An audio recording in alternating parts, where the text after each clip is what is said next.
বাচ্চাদের আবদার পূরণ করলাম আজকে। আসসালামু আলাইকুম, ফারজানা রূপা ব্লগে আপনাদের সবাইকে অনেক অনেক শুভেচ্ছা। আবারও দিনের শুরুতে প্রথম হইতে সকাল বলতেই নাস্তা হোক, খাওয়া দাওয়া হোক, হালকা পাতলা কিছু খেতে হয়। খাওয়ার জন্য এই যে পুরি বানিয়ে নিয়েছি, পুরির সাথে আছে গরুর মাংস ভুনা। বাহিরে সুন্দর মৃদু বাতাস বইছে, খুব সুন্দর পরিবেশ। রোদ হচ্ছে, রোদের মধ্যে একটু করে বাতাসও হচ্ছে। মাঝখান থেকে বাজার থেকে কিছু টাটকা শাক নিয়ে এসেছে। শাকগুলো দেখতে এত সুন্দর। এই শাক ভাজি হবে, ভর্তা খেতেও ভালো লাগে, তবে বাসায় ভাজিটাই বেশি পছন্দ করে, তাই ভাজি বানিয়ে নিব।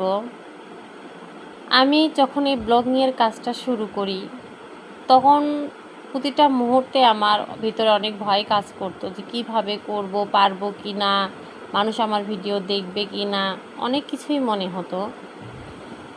তো এখন একটু হলেও স্বাভাবিক হয়েছি, একটু করে কাজ করতে পারছি, ভালো লাগছে।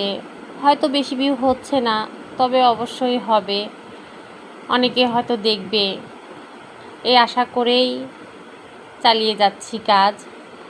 এই তো কুচো চিংড়ি দিয়ে লাউ রান্না করব দুপুরের জন্য। কুচো চিংড়ি দিয়ে লাউ ঘাটি বলি আমরা, আবার লাল শাক ভাজি বলেন, বিভিন্ন শাক ভাজি, আটে ভাজি, অনেক ভাজির মধ্যেও এই কুচো চিংড়ি দেওয়া হয়, খুবই ভালো লাগে খেতে।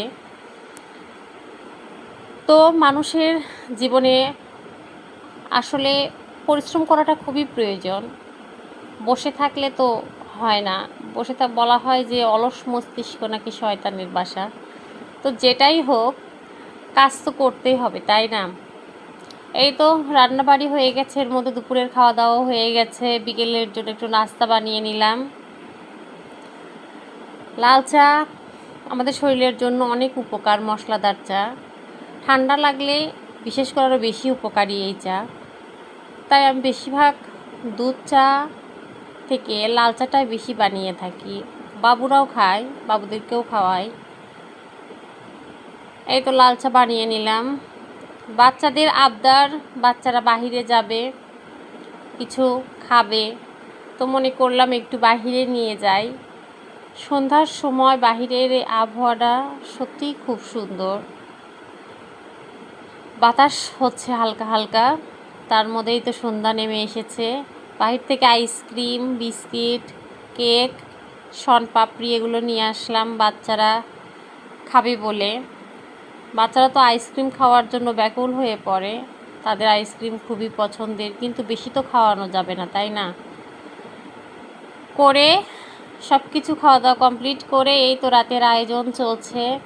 রাতের জন্য আমি এখানে দেশি মুরগির মাংস দিয়ে খিচুড়ি বলবো, পোলাও বলেন, খিচুড়ি বলেন, আমাদের বগুড়ার মানুষ আমরা ঝাল পোলাও বলে থাকি, সেটা করব।